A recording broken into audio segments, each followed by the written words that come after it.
हे दोस्तों, मेरा पुराना फ़ोन ख़राब हो चुका था, इसलिए अब मुझे नए फ़ोन की ज़रूरत थी। मैंने अपना बजट 30,000 सेट किया था और अपने बजट के हिसाब से कई सारे फ़ोन सेलेक्ट किए थे, जैसे one plus light CE2 5G। जैसा कि आप सभी जानते हैं, ये फ़ोन अभी बेस्ट सेलिंग फ़ोन की कैटेगरी में है। प्राइस रेंज और उस प्राइस में जो फीचर्स ये फ़ोन दे रहा है, उस कैटेगरी में अभी ये बेस्ट फ़ोन है। खैर, इसके अलावा जो और फ़ोन्स मैंने सेलेक्ट किए थे वो हैं Samsung A52s, one plus not 2T, Redmi K50i, iQOO Z6 Pro, iQOO Neo 6, Oppo Reno 8 और पोको F4 5G।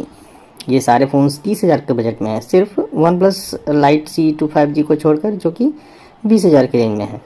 इनमें से सैमसंग A52s को छोड़कर सारे फ़ोन्स 2022 में लॉन्च किए गए हैं। इसका मतलब फीचर्स अपडेटेड हैं। खैर, मैंने अपने रिक्वायरमेंट, पोर्टेबिलिटी और अपडेटेड फीचर्स और पसंद के हिसाब से 3 फ़ोन सॉर्ट आउट किए। ये फ़ोन्स हैं iQOO Neo 6, ओप्पो Reno 8 और पोको F4 5G। और ये सारे फ़ोन्स एंड्रॉयड 12 के साथ आ रहे हैं। इन सारे फ़ोन्स में अगर CPU कंपेयर करें तो iQOO Neo 6 और पोको F4 5G स्नैपड्रैगन 870 से लैस हैं और 3.2 गीगाहर्ट्ज़ तक की स्पीड देते हैं, जबकि ओप्पो Reno 8 में मीडियाटेक डिमेंसिटी 1300 प्रोसेसर है, जो 3 गीगाहर्ट्ज़ तक की स्पीड देता है। हालांकि इससे बहुत ज़्यादा फ़र्क नहीं पड़ता, पर जब आप एक साधारण फ़ोन यूज़र हैं। खैर, रियर कैमरा की बात करें तो iQOO Neo 6 और पोको F4 5G के मेन कैमरे 64 MP के हैं, और जबकि ओप्पो Reno 8 का 50 MP का है। ये बात भी सही है कि ओप्पो अपने कैमरा फीचर्स के लिए जाना जाता है। हाँ, फ्रंट कैमरे में ओप्पो Reno 8 जरूर बाजी मार लेता है, जो कि 32 MP का है, जबकि बाकी दोनों के 20 MP का है।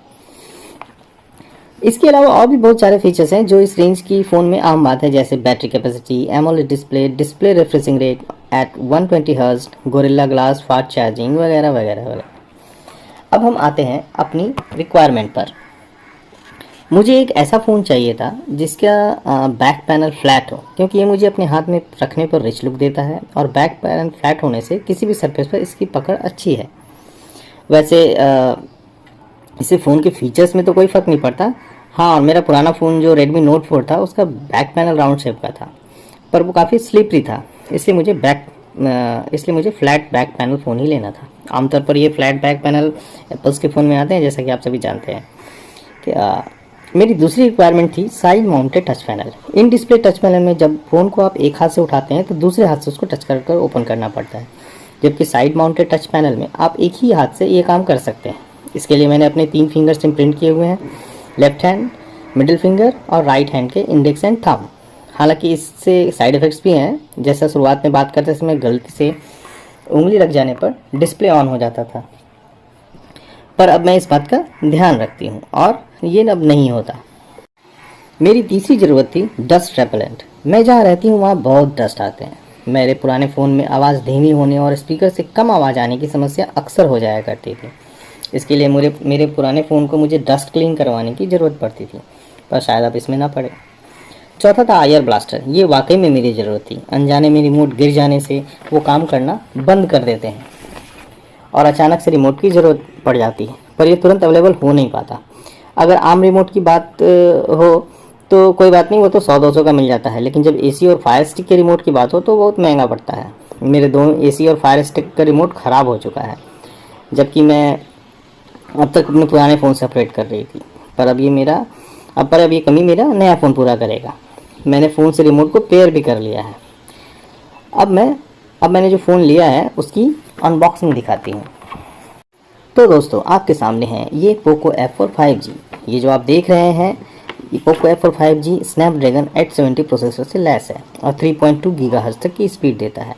मेरा ये फ़ोन 112 GB रैम और 256 GB मेमोरी का है। इसका मेन कैमरा 64 MP का है, जो सोनी IMX 582 सेंसर के साथ है। इसका मतलब लो लाइट में भी अच्छी फोटोग्राफी।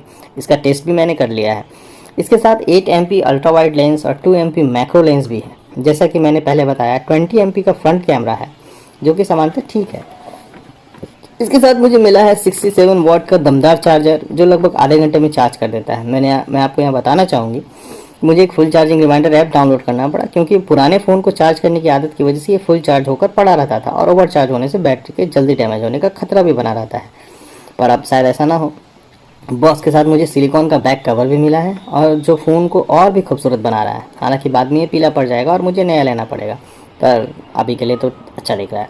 इस फ़ोन की डिस्काउंटेड प्राइस है 33,999 और जो फ्लिपकार्ट इसके सोल सेलर है। ये फ़ोन मैंने 6 महीने की नो कॉस्ट EMI पर लिया है। और तो ये थी आपकी पोको F4 5G की अनबॉक्सिंग, उसके फीचर्स और फ़ोन लेने के पीछे मेरी पसंद। धन्यवाद।